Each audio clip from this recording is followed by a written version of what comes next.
Baiklah, selamat sore buat rekan-rekan peserta webinar pada kesempatan sore hari ini. Seperti biasanya, webinar ini merupakan salah satu sarana bagi kita atau yang disediakan oleh forekimf.com dalam rangka untuk memberikan edukasi untuk memberi pemahaman yang lebih jelas terhadap atau khususnya bagi mereka yang baru terjun di dunia trading, sehingga tujuan rekan-rekan atau bapak-bapak semua yang terjun di bidang ini untuk bisa mendapatkan profit bisa tercapai. Amin ya rabbal alamin. Baik, pada kesempatan kali ini kita akan mengambil tema yaitu memahami mata uang atau memahami currency atau memahami pair. Seperti Pak Muhammad Fahmi sempat ungkapan chatting yang mungkin memang tema kali ini kurang begitu populer karena apa yang kita sampaikan pada kesempatan sore hari ini memang sangat dasar. Jadi memang khusus buat mereka-mereka yang sebenarnya baru memahami tentang seluk-beluk dunia trading. Kita tidak, pada kesempatan sore hari ini kita tidak membahas tentang analisa maupun membahas tentang strategi. Jadi mungkin seperti yang Pak Muhammad Fahmi sempat sampaikan tadi, mungkin bagi mereka yang sudah familiar atau sudah pernah trading atau sudah paham tentang trading, tema kali ini mungkin kurang begitu menarik, tapi bagi mereka atau rekan-rekan yang mungkin baru saja terjun di dunia ini menjadi hal yang sangat dasar, ini menjadi fondasi rekan-rekan atau bapak-bapak yang ingin serius atau menekuni dunia trading sebagai sarana untuk mendapatkan keuntungan atau mendapatkan tambahan penghasilan. Demikian. Nah, meskipun tema kita kali ini nanti memang seperti Pak Fahmi kurang begitu menarik, namun apabila nanti rekan-rekan atau ada pertanyaan dari bapak-bapak di luar topik ini, silahkan kita akan bahas bersama-sama kalau nanti ada waktu. Lalu pada kesempatan kali ini nanti mungkin di luar slide yang saya sampaikan ada beberapa hal yang juga perlu Bapak ketahui tentang nanti karakteristik masing-masing pair atau karakteristik masing-masing mata uang. Demikian. Maka sebelumnya untuk acara webinar kita sore hari ini seperti biasa akan kita adakan selama 1 jam, dimulai dari jam 4.30 waktu Indonesia Barat sampai jam 3.30 waktu Indonesia Barat sampai 4.30 waktu Indonesia Barat. Buat rekan-rekan yang baru aja mengikuti acara webinar kita sore hari ini, sekedar informasi apabila ingin melihat atau mengetahui webinar-webinar kami sebelumnya, bapak-bapak atau rekan-rekan bisa melihat di YouTube. Kami mengupload webinar-webinar yang sudah kami selenggarakan di YouTube. Bisa lihat di YouTube, buka aja www.youtube.com. Lalu ketika di Forex IMF itu username kami di YouTube. Semua webinar kami upload di YouTube untuk webinar-webinar sudah kami selenggarakan sebelumnya. Baiklah, langsung saja kita mulai webinar kita sore hari ini. Yang pertama kita memahami mata uang. Karena yang kita transaksikan nanti pergerakan suatu mata uang terhadap mata uang yang lain yang kemudian kita sebut dengan pair. Kita harus tahu dulu atau memahami dulu mata uang itu sendiri. Dalam dunia forex, pasangan mata uang disebut dengan currency pair. Disebut dengan currency pair, pasangan mata uang. AUD USD, GBP USD, Euro USD itu namanya currency pair. Jadi pasangan mata uang terhadap mata uang yang lain. Lalu dilihat dari jenisnya, currency pair dibagi menjadi 2. Currency pair kita bagi menjadi 2, yaitu major currency atau mayor. seperti Euro USD, GBP USD, Aussie USD, Kiwi USD,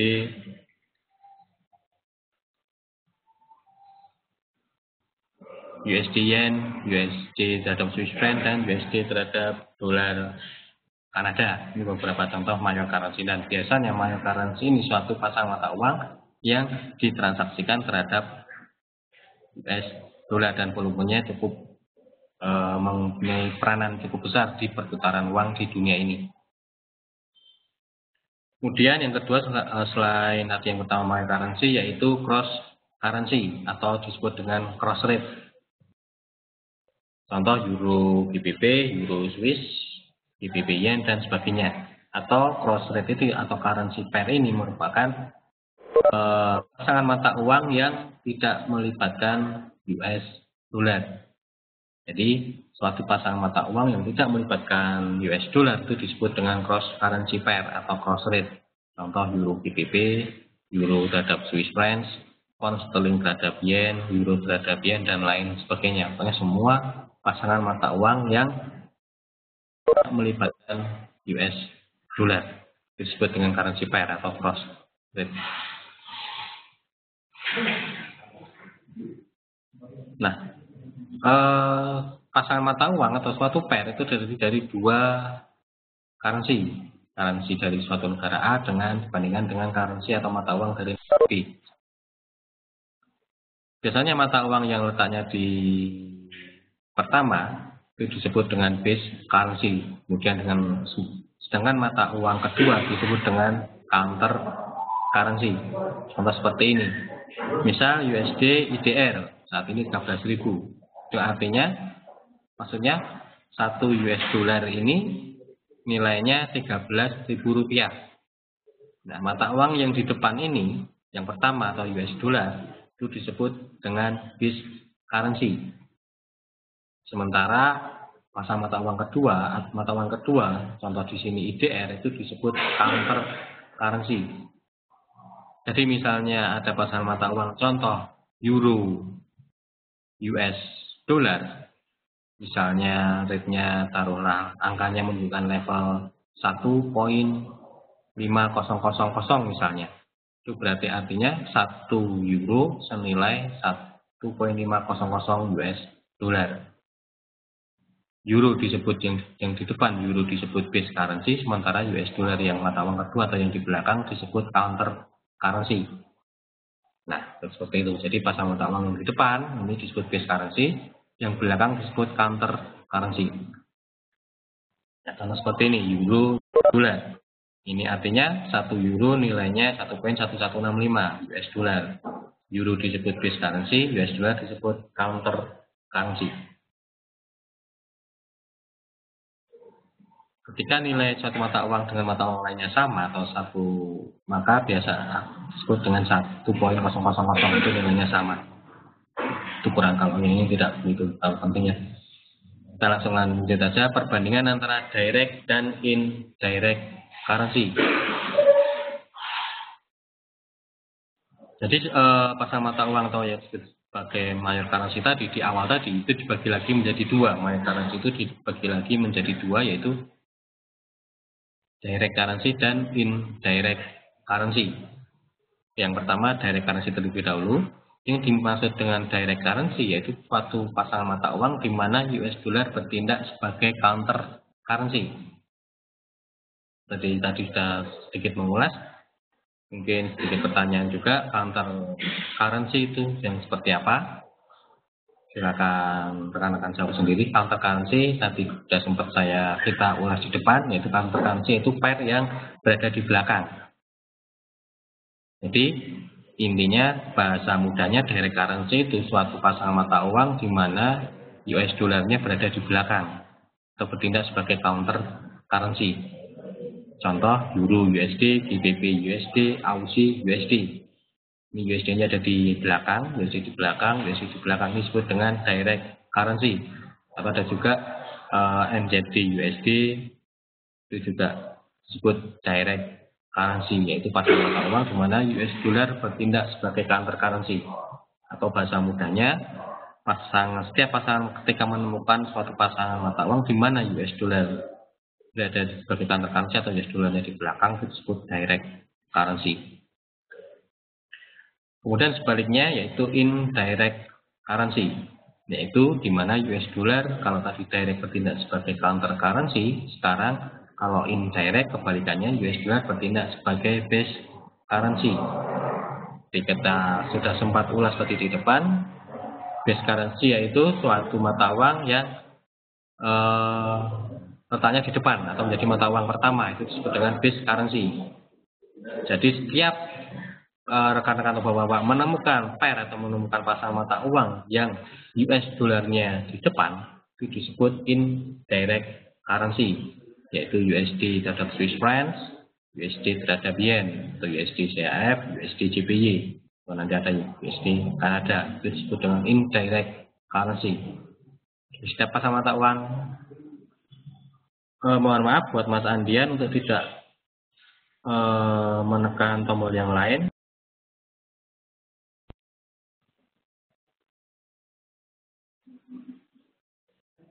Maaf, hanya ada yang menekan tombol menjadi presenter, Mas Andian.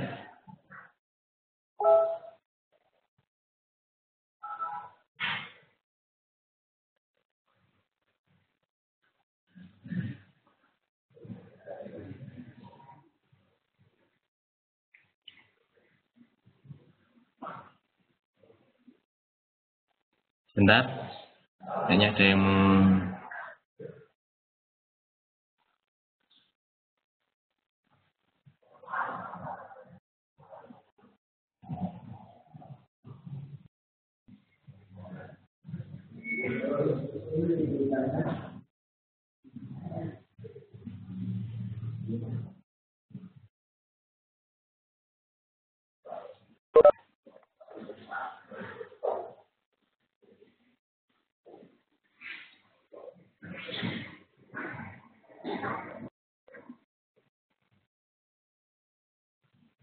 buat sebentar, mohon maaf.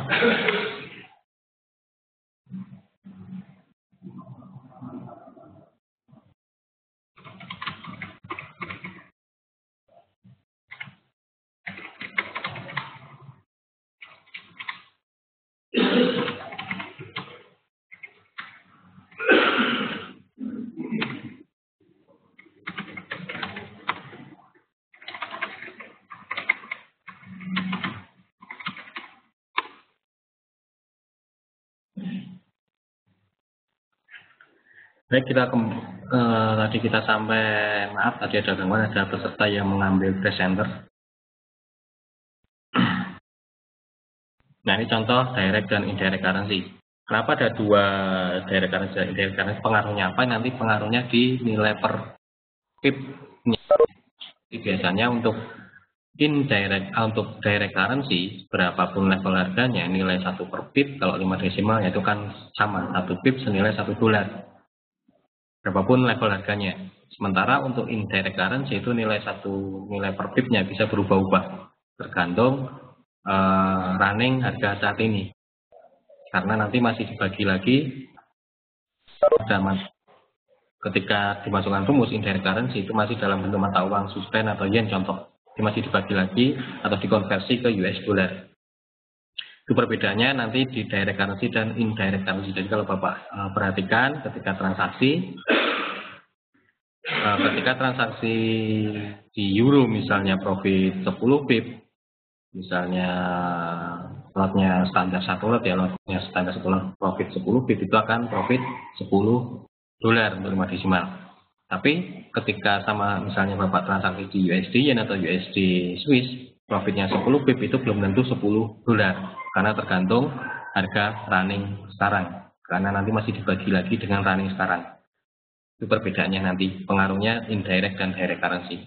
Jadi kalau diperhatikan, kalau Bapak Ibu perhatikan ketika transaksi profit 10 pip di Euro USD, GBP USD atau AUD USD di berapapun level harga sekarang, itu nilainya akan selalu tetap 1 pip 1 dolar. Sementara untuk yang indirect currency, nilai per pipnya bisa berbeda-beda. Dapat transaksi misalnya profit 10 pip ketika running yen di 100 dengan profit 10 pip ketika running yen di 120 seperti sekarang, pasti nilai per pipnya akan nilai profit yang Bapak peroleh akan berbeda. Tapi jika transaksi di euro, pound, kemudian Aussie, misalnya pound sterling running di 2.00, profit 10 pip, ya Bapak profit 10 dolar. Ketika running pound sterling di 1.00, 10 pip, Bapak akan sama 10 dolar. Itu bedanya. Mungkin ada yang belum tahu, ada yang kok saya trading di euro USD profit 10 pip dapat 10 dolar, kok di yen 10 pip enggak 10 dolar. Itu karena apa? Karena itu pengaruh itu karena di indirect dikonversi lagi ke US dollar. Ada pembaginya rumusnya. Baik, sebelum kita lanjutkan, kayaknya ada beberapa pertanyaan kita bahas bersama-sama. Dari Pak Asian Litonga, sebenarnya kalau ditelisik lebih dalam, semua orang akan menyadari poin utama yang harus diketahui dalam trading forex adalah mempelajari dan memahami mata uang sendiri beserta karakteristiknya. Betul Pak Asian? Jadi sebenarnya ketika salah satu hal yang juga paling penting ketika kita transaksi, kita harus tahu karakteristik, karena karakteristik atau ciri-ciri tiap pair itu berbeda-beda. Tiap mata uang mempunyai karakteristik sendiri-sendiri. Misalnya tidak ada ring hariannya, contoh ring harian. Ring harian rata-rata antara pound sterling dengan yen itu berbeda. Ring harian antara euro dengan Aussie itu berbeda. Jadi sebenarnya kalau dulu contoh misalnya, kalau dulu saya amati pergerakan Aussie itu nggak lebih dari kalau masih 4 desimal, kalau kita pakai acuan 4 desimal itu 100 pip, rata-rata 100 pip. Jadi misalnya kita ketahui ring harian sudah mencapai 100 pip untuk Aussie misalnya, kemudian harga berada di atas, jadi hati-hati jika ingin ambil posisi buy, karena ring hariannya rata-rata untuk Aussie itu hanya 100 pip, jadi kalaupun naik nggak akan banyak, jadi ada potensi untuk koreksi turun terlebih dahulu, bisa sell. Itu kalau kita tahu karakteristik mata uangnya, salah satunya dari ring harian rata-rata pair, itu bisa kita ketahui. Kemudian dari Pak Muhammad Fahmi, untuk mayo currency ada berapa pair? Sebenarnya untuk mayo currency kita tidak ada pasti berapa pair ya Pak. Sebenarnya kalau mayo currency itu mata uang utama, biasanya sih hanya yang kita kenal dulu, pound, Swiss, yen, USD ada, Aussie, seperti itu Pak, Pak Muhammad Fahmi.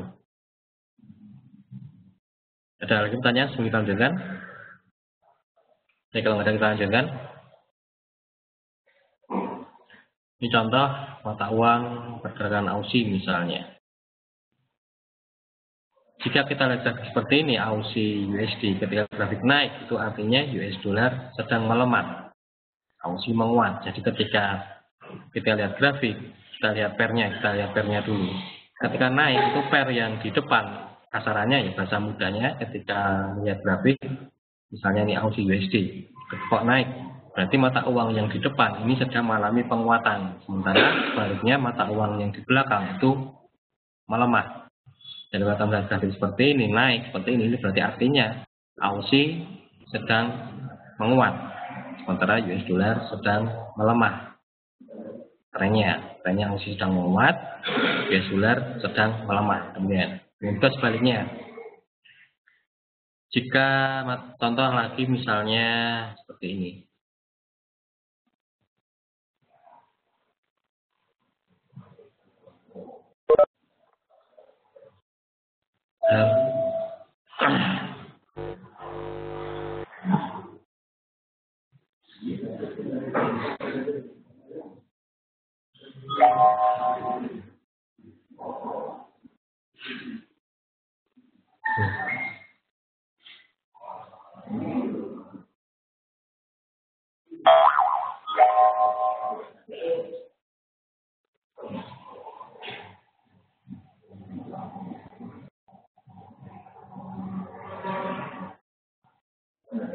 Baik, contoh misalnya USD yen seperti ini kita lihat. Seperti terlihat grafik untuk yen tadi saya delete dulu. Ya, tidak mengganggu. Nah, jadi kita belajar tentang analisa, kita hanya dari dasarnya itu mengenal mata uang. Nah, kalau kita ketahui ini grafik USD yen. Kita ketahui USD yen mengarah naik. Ini berarti artinya mata uang yang di depan itu sedang mengalami penguatan, sementara mata uang yang di belakang itu melemah. Itu artinya US dollarnya, karena US dollar di depan, berarti ini yang menguat US dollarnya. US dollar sedang menguat, sementara yen-nya melemah. Demikian seterusnya.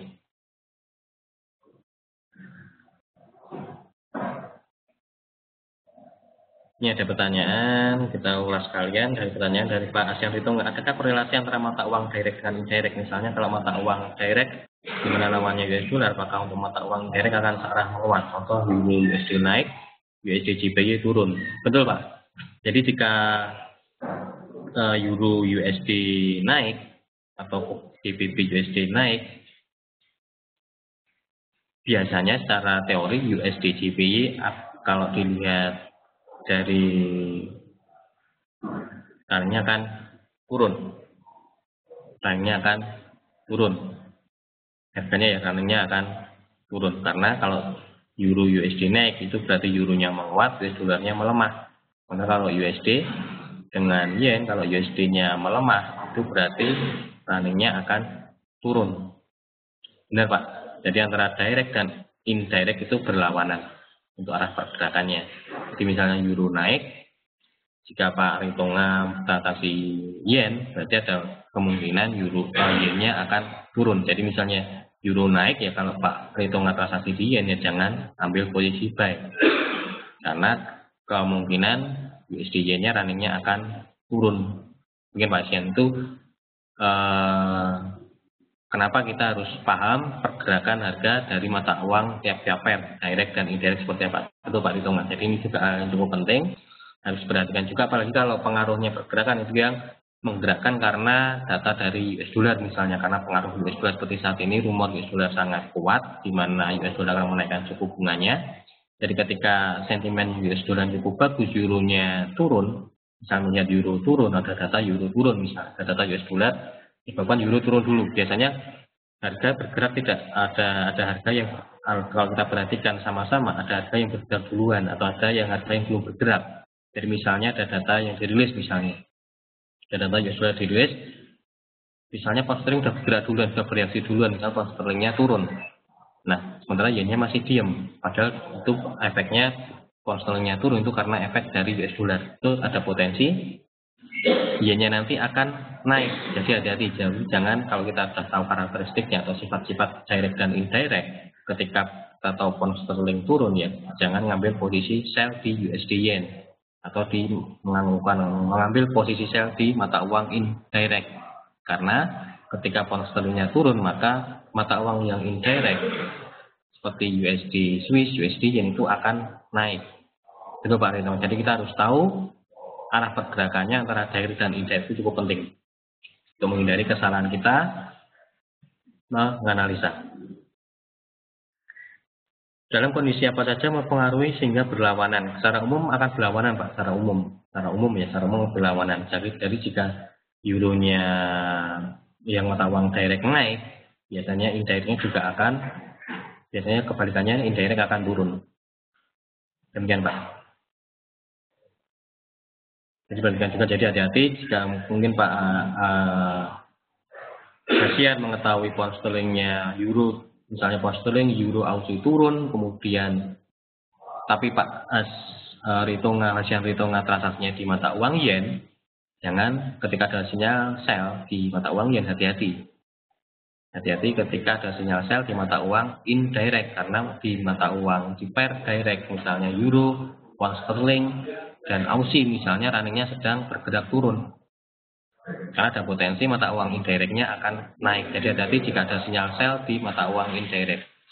Demikian Pak Yutong. Itu fungsinya kita harus tahu pergerakan harga antara direct dan indirect, itu juga cukup penting. Nah itu kadang juga sering diabaikan, yang mengikuti sinyalnya yen sell, sementara pound sterling Aussie euro-nya sedang turun, ikut masuk di yen-nya di sell. Ada cara teori pergerakannya, jika directnya turun, indirectnya akan naik. Itu akan sering terjebaknya di situ. Demikian Pak Ritonga, semoga bisa menjawab pertanyaan Pak Ritonga.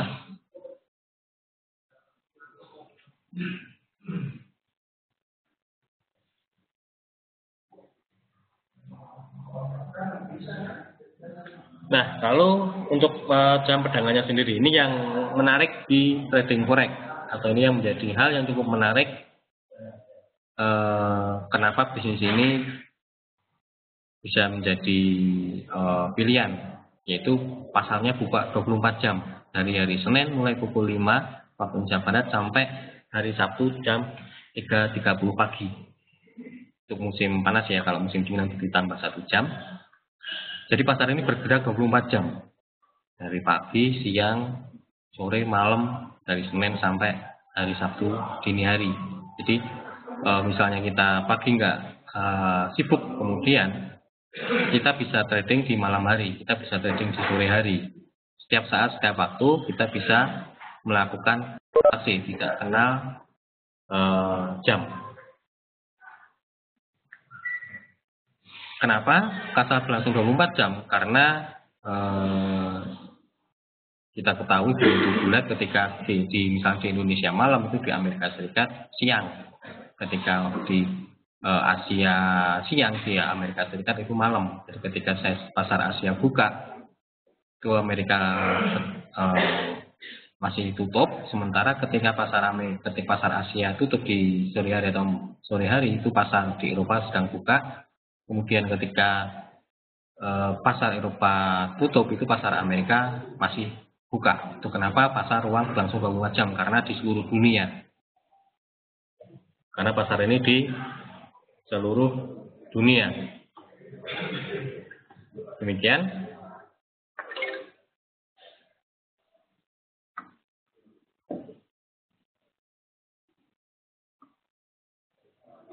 Jadi pasar biasanya secara umum dibagi menjadi 3 pasar sesi Asia, itu ada New Zealand, Tokyo, kemudian ada Aussie, kemudian pasar sesi Eropa, dan pasar dari Amerika yang biasanya itu malam, dan ini yang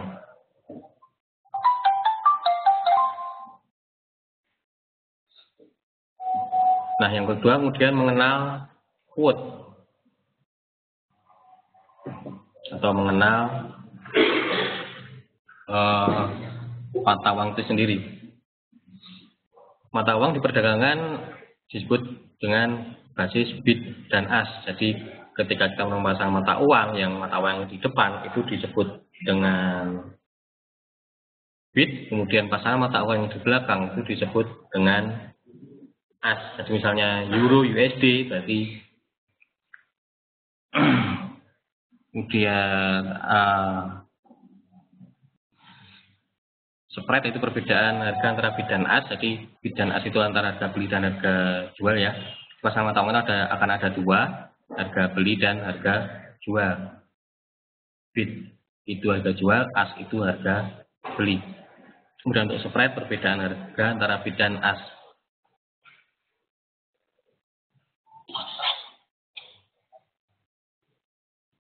Jika nasabah melakukan aksi beli, akan mendapatkan harga ask. Kemudian jika mengambil posisi jual, akan mendapatkan harga bid.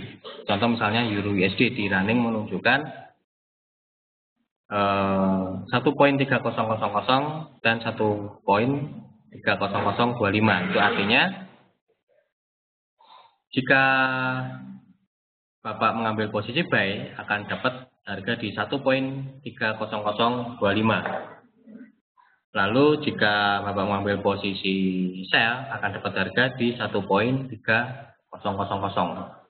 Seperti ini. Contoh, kalau kita perhatikan di running,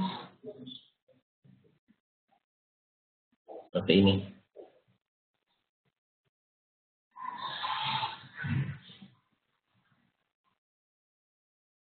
Contoh nih, misalnya bentar. Nah, misalnya seperti ini. Misalnya transaksi pound sterling ya, GBP USD. Di sini terlihat setiap harga mata uang pasti akan ada harga bid, akan ada harga ask. Kan seperti ini. Kan ada 2, harga bid, ada harga ask. Contoh pound sterling, ini saya perbesar biar lebih kelihatan.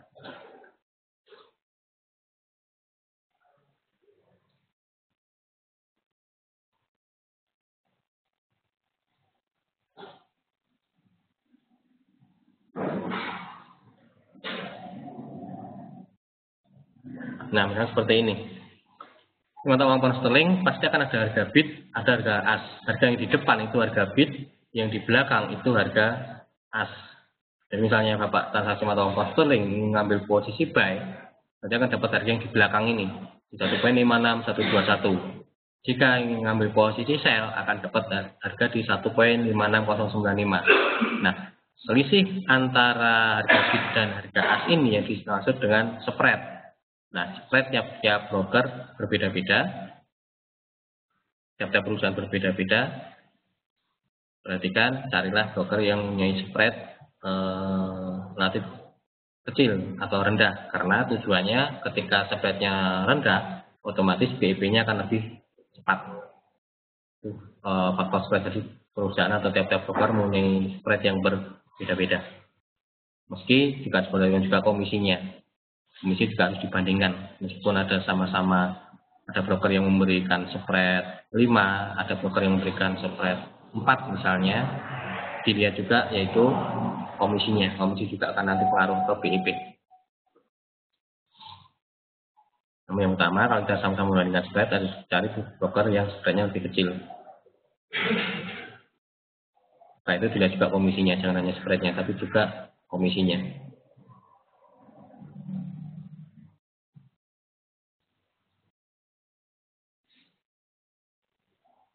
Nah, sudah tadi sudah sell di harga bid, buy itu harga as.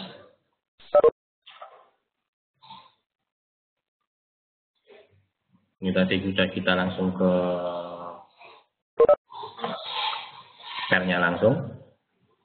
Sudah sempat kita lihat contohnya langsung, kita dibaca ini dan dengan spread.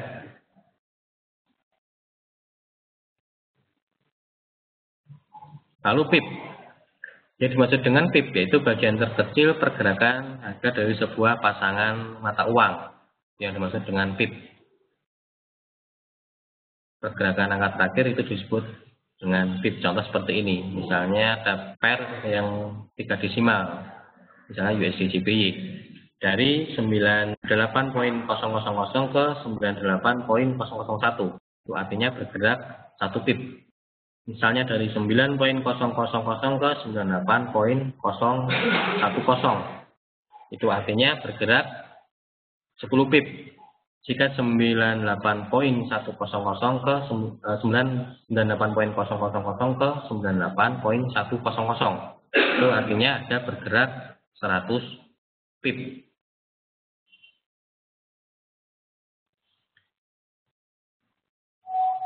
Disebut dengan PIP. Sementara untuk pasangan mata uang yang memiliki 5 desimal atau 5 angka di belakang koma, contoh misalnya euro, pound sterling kan 5 angka di belakang desimal ya, misalnya yang dimaksud 1 PIP yaitu pergerakan 0,00001. Contoh euro misalnya di 1 poin dari 1.30000 ke 1.30001 itu bergerak 1 PIP sama. Misalnya dari 1.31000 ke 1.32000 itu artinya bergerak 1000 pip. Atau misalnya dari 1.30100 ke 1.3000 itu berarti bergerak turun 100 pip. Demikian seterusnya. Di pip itu lihat pergerakan terakhir. Gerakan cara paling mudah dikurangkan saja. Dari 1003 komanya ini dihilangin ya, dan 13 ini dikurangin, itu artinya bergerak berapa pip.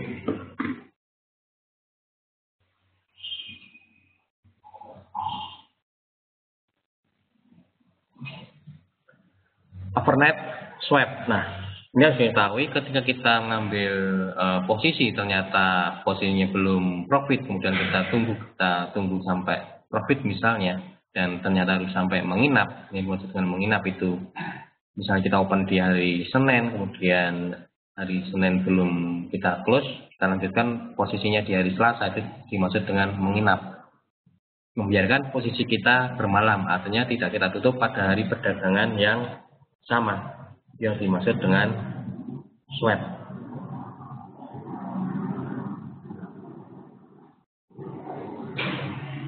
Transaksi seperti ini akan mengalami overnight atau akan kena bunga atau ada interestnya atau ada biayanya. Namun ada beberapa pair yang ketika kita ambil posisi buy atau sell itu akan malah mendapatkan bunga. Contoh misalnya Aussie. Aussie itu saat ini jika Bapak mengambil posisi buy kemudian menginap itu akan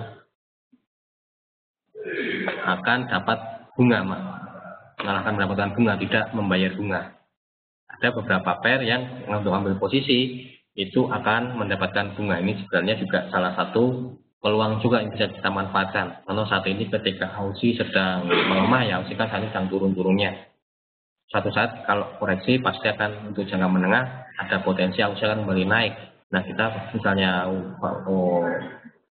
Bapak punya modal yang cukup dan bermain Aussie untuk jangka menengah atau jangka panjang bisa ambil posisi buy misalnya, kemudian didiamkan misalnya 1 minggu atau 1 bulan, itu Bapak akan mendapatkan swap atau akan mendapatkan bunga.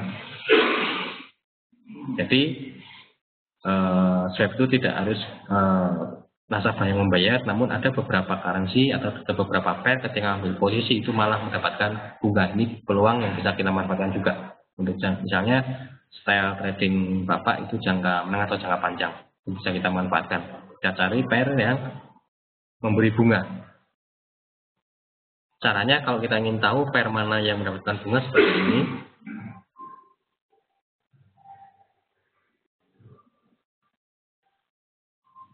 Bapak klik aja di Market Watch dan klik kanan, klik simbol. Nah, lalu klik misalnya Mayo Currency, kita tahu Mayo Currency, klik tentang uangnya, lalu klik Properties. Nah, sini akan ada swapnya, ada swap. Aturannya ini spreadnya 0, karena kita spreadnya floating, digitnya 5 desimal. Kemudian ini kita nggak usah perhatikan pada range yang di sini swap long dan swap short. Ini swap long itu bunga yang dikenakan ketika kita mengambil posisi buy. Lihat long itu buy, short itu sell ya. Lihat long itu kita plus, jadi nasabah akan mendapatkan bunga sebesar 0,25%. Nanti ada rumusnya sehingga dapat berapa dolarnya, nanti akan ada rumusnya langsung otomatis. Kemudian untuk jika transaksi Aussie mengambil posisi sell, jika sampai menginap akan kena bunga minus 3,25%, akan kena bunga 3,25%. Sementara jika mengambil posisi buy akan dapat bunga 0,25%. Biasanya untuk buy, untuk interest ini antara interest buy dan interest sell itu dijumlahkan akan selalu 4. Contoh misalnya euro, kalau euro kita ingin tahu swapnya berapa. Untuk euro, untuk ambil posisi buy, kalau menginap akan kena bunganya 2%. Oh maaf, kalau dijumlahkan nanti akan 3. Bunganya akan dijumlahkan dengan 3. Untuk ambil posisi buy akan kena bunga 2%, kalau ambil posisi sell akan kena bunga 1%, minus semua ini. Berarti nasabah akan kena cas, swap, akan kena interest. Kalau minus ini berarti nasabah kena. Kita cari lagi misalnya USD Kanada. USD Kanada saat ini untuk posisi buy kena cas minus 1,75%, jika ambil posisi sell akan kena cas atau kena bunga minus 1,25% jika sampai menginap. Kita perhatikan yang plus semuanya minus, yen semuanya juga minus, jadi hanya Aussie. Hanya Aussie yang plus, yaitu ambil posisi buy. Jika Bapak ambil posisi buy Aussie kemudian sampai menginap akan dapat bunga. Kalau untuk pair yang lain nanti Bapak itu bisa lihat sendiri ya, cross currency karena terlalu banyak kita nggak usah buka satu-satu, namun yang penting Bapak sudah tahu caranya ingin melihat pair mana atau posisi apa di pair mana yang bisa mendapatkan bunga jika menginap. Itu salah satu peluang atau trik yang bisa kita manfaatkan juga. Contoh misalnya Aussie saat ini. Aussie, saya perlihatkan Aussie. Nah, kalau kita perhatikan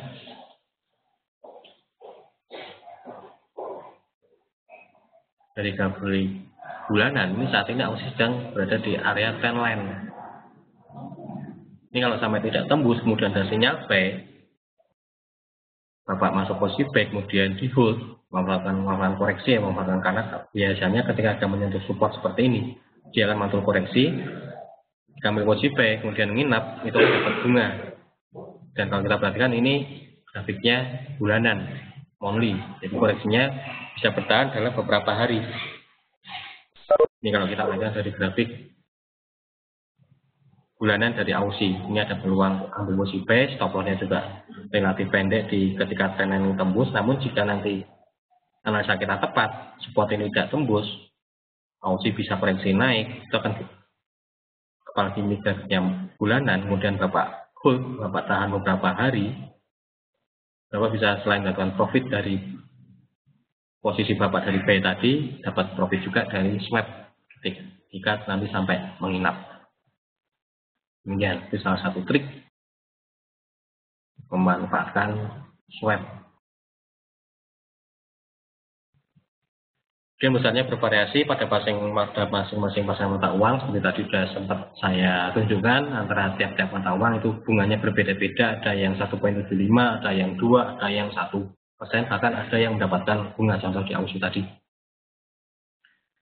Kemudian untuk perhitungannya dari satu hari, bukan berdasarkan waktu jam 12 malam sampai jam 12 malam berikutnya, tapi dari 24 jam dari market open.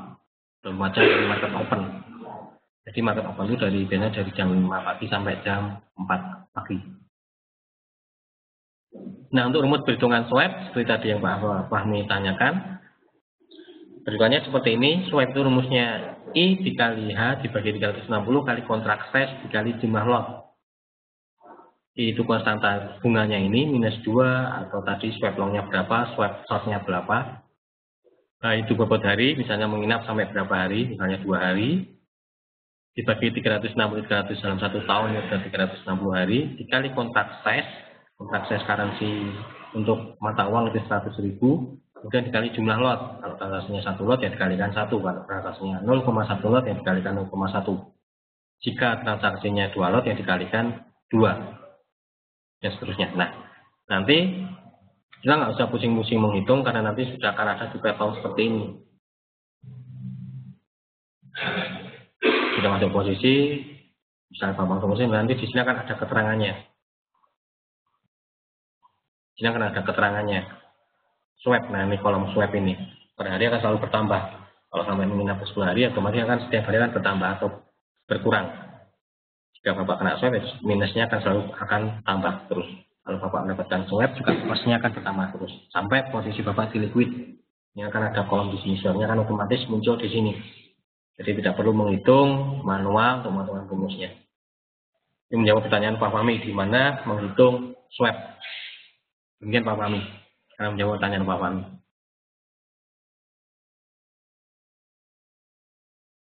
Nah, yang harus diperhatikan lagi untuk swap ini,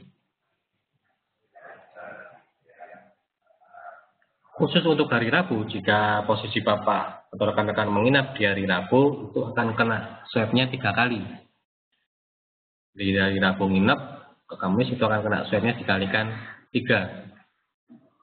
Karena ya taruh kasarnya, karena kalau kita perhatikan dari sini, dari Jumat ke Senin itu nggak kena 3, tapi Sabtu Minggu nggak dihitung, tetap dihitung hanya Sabtu. Jumat malam itu nginep tetap dihitung 1, tidak Jumat Sabtu tidak dihitung. Jadi mungkin ini kenapa ditaruh di hari Rabu untuk mengganti hari, kenapa dikalikan 3 itu untuk mengganti hari Sabtu dan Minggu, dan kenapa ditaruh di hari Rabu mungkin ya diambil hari tengah-tengahnya, mungkin seperti itu. Tapi untuk pastinya saya kurang tahu, mungkin alasannya seperti itu. Kenapa dikalikan 3 untuk mengganti hari Sabtu dan Minggu, dan diambil di tengah-tengah hari, yaitu di antara hari Rabu dan Kamis. Oke, sampai sini pertanyaan? Masih ada 15 menit lagi. Silakan kalau saya ditanyakan.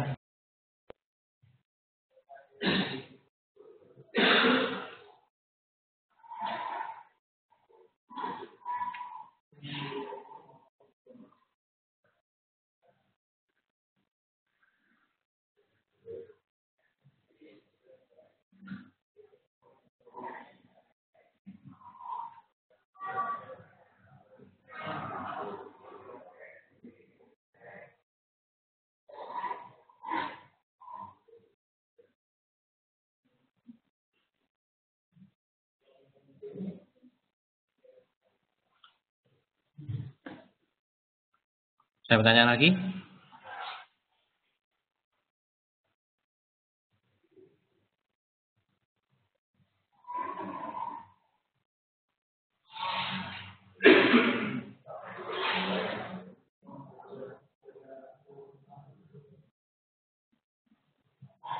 Oke, mungkin untuk dasarnya sampai di sini, silakan ditanyakan.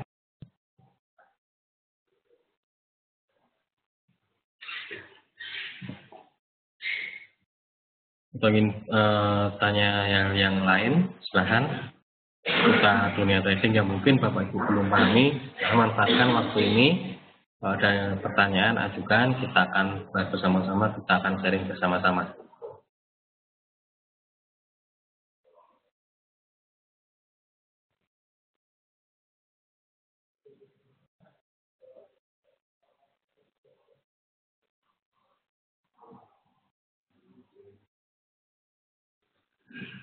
Ya, tadi sempat saya singgung tentang karakteristik masing-masing pair ya. Kalau kita perhatikan, mungkin sedikit dulu. Kalau nggak ada pertanyaan, sambil kita memanfaatkan waktu. Tiap-tiap pair ini mempunyai karakteristik sendiri-sendiri kalau kita perhatikan. Misalnya, contoh seperti ini waktu jam perdagangannya. Misalnya untuk Aussie, kemudian Kiwi, kemudian yen itu biasanya bergerak di pagi hari.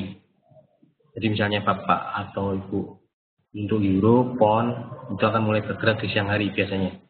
Jadi jika Bapak terkenakan transaksi contoh misalnya kebetulannya di euro, jadi kalau misalnya transaksinya di euro yang kalau pagi-pagi kan misalnya jam 7 sampai jam 10 itu nggak akan ada pergerakan yang berarti. Nggak akan ada pergerakan yang berarti. Biasanya untuk contoh pound seperti ini.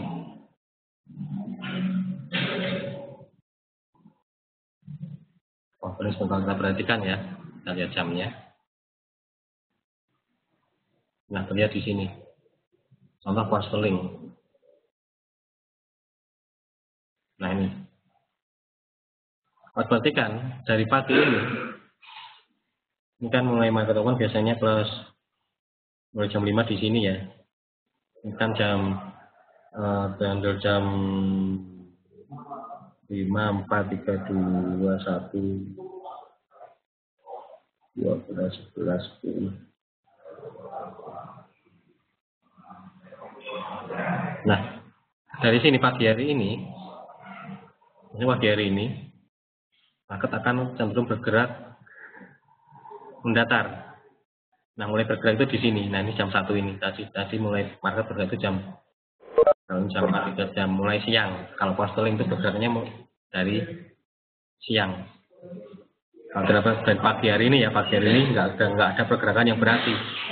Jadi kalau Bapak Ibu transaksinya euro atau pound sterling, nggak usah sampai capek pagi ya dari melihat runningnya dari pagi, karena dari pagi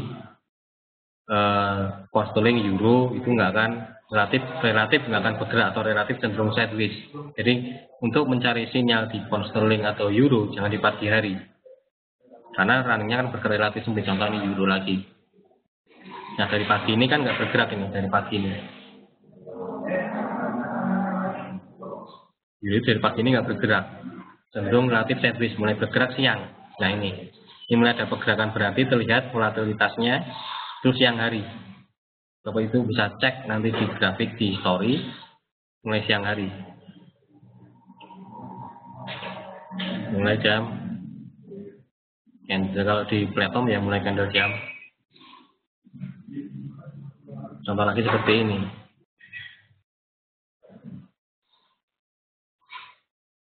Dari Pak Mato, apa bedanya dari desimal? Beda desimal itu nanti di banyak nggak ada perbedaan sama sekali sih Pak. Cuma nanti perhitungan pip-nya juga akan sama. Pip di 5 desimal dengan pip di 4 desimal itu kan pengertian pip-nya akan berbeda. Kalau perhitungan akan tetap sama sih, nanti tinggal dikalikan. Kalau di 4 desimal itu 1 pip senilai $10. Tapi kalau di 5 desimal 1 pip itu senilai $1. Demikian Pak.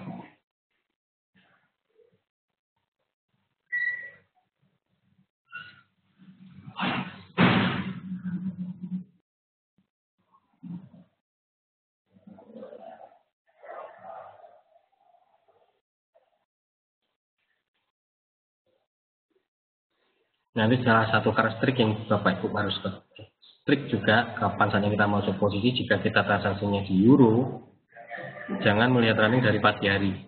Karena akan buang-buang waktu karena pergerakan running relatif akan cenderung sideways. Contoh seperti ini. Mulai ada pergerakan itu siang hari. Biasanya euro, pound itu kan bergerak mulai bergerak itu jam 1 jam 2 siang waktu Indonesia Barat. Jam 1 siang atau jam 2, mulai jam 1 siang atau jam 1 siang itu sudah mulai volatilitasnya sudah mulai bergerak. Untuk pound euro itu sudah mulai bergerak.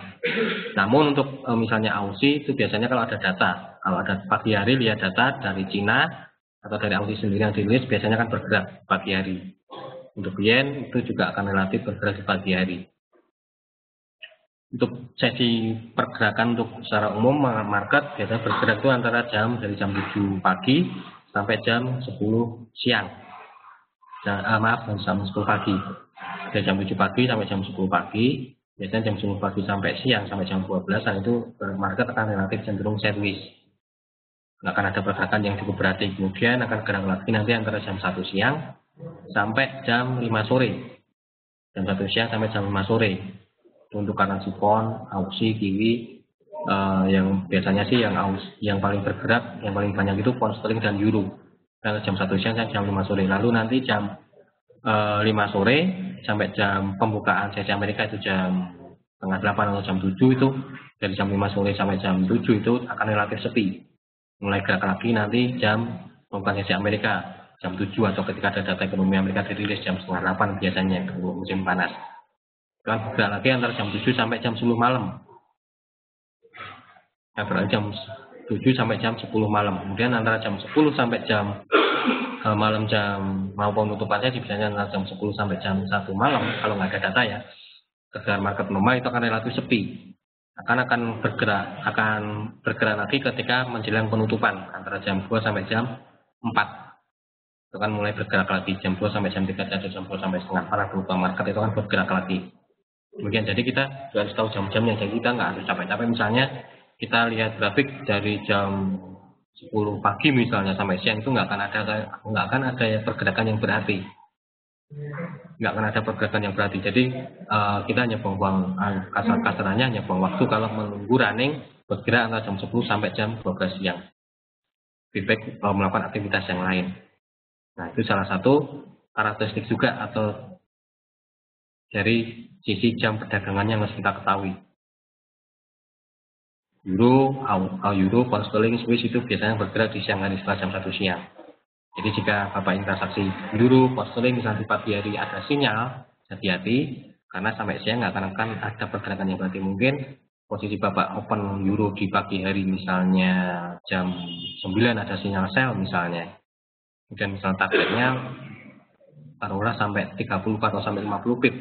Itu dari pagi hari nggak akan lepas karena pagi hari relatif cenderung sideways. Nanti akan mulai bergerak, akan kelihatan sinyalnya salah atau benar nanti setelah siang seperti terlihat saat ini.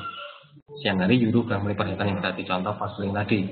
Dari pagi relatif sideways, mulai bergerak volatilitasnya mulai tinggi itu mulai siang hari jam 1 sampai jam 2 siang. Sementara kalau yen kalau kita perhatikan, nah biasanya kalau nggak ada data juga akan sideways seperti kalau yen memang kalau trik ini salah satu karakteristiknya yen juga yang diketahui. Yen itu ketika sudah dalam tren, misalnya trennya naik, dia akan terus naik.